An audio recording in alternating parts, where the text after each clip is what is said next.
Mas, bisa dijelaskan Mas untuk status hukum PSAT saat ini Mas?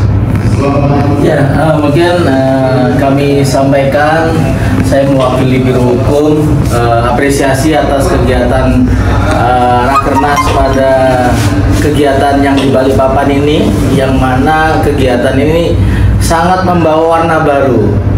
Berkenaan hukum sudah jelas sudah kita paparkan, baik Raker Provinsi Jawa Timur dan lain-lain, bahwasanya sudah jelas kedudukan hukum organisasi yang dipimpin oleh Kammas Taufik SHMSC telah mempunyai kekuatan hukum, yang mana putusan akhir atas adanya PK 68 ya, yang dikuatkan, ditegaskan lagi adanya penetapan pemulihan badan hukum ya nomor 217 PT UN Jakarta tahun 2024. Ini bukti bahwa kebenaran telah diuji melalui peradilan. Saya kira seperti itu. Jadi bagi adik-adikku sewilayah Nusantara yang mungkin saat ini masih belum mengerti tentang siapa sih yang sah, jelas peradilan telah menjelaskan dan telah melahirkan putusan-putusan pengadilan yang bisa kita baca atau di googling dengan digitalisasi yang saat ini. Saya kira seperti itu.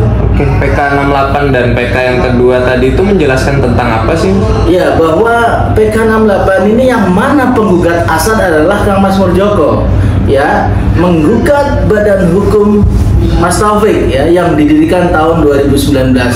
Pada saat itu putusan tingkat pertama Mas Taufik kalah, kedua juga bandingnya kalah, ketiga juga kasasinya Mas Taufik ditolak. Namun adanya dissenting opini yang kita gali melalui tim Biro Hukum ya, bekerja secara maksimal. Alhamdulillah adanya tinjauan-tinjauan masalah ya, pertimbangan-pertimbangan hakim yang salah, sehingga ada novum juga.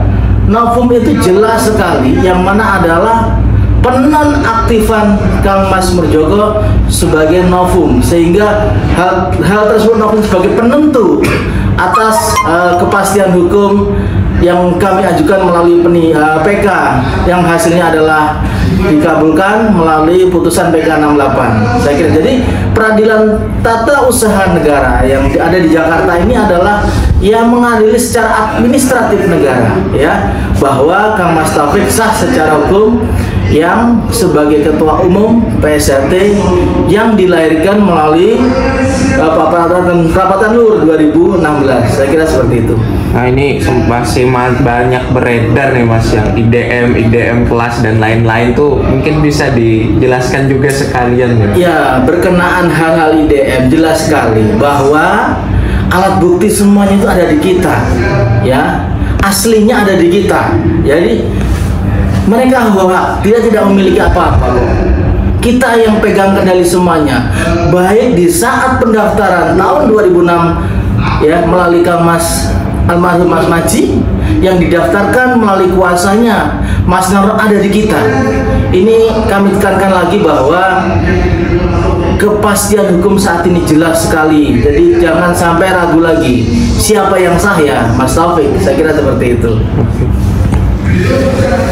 Oke, sudah.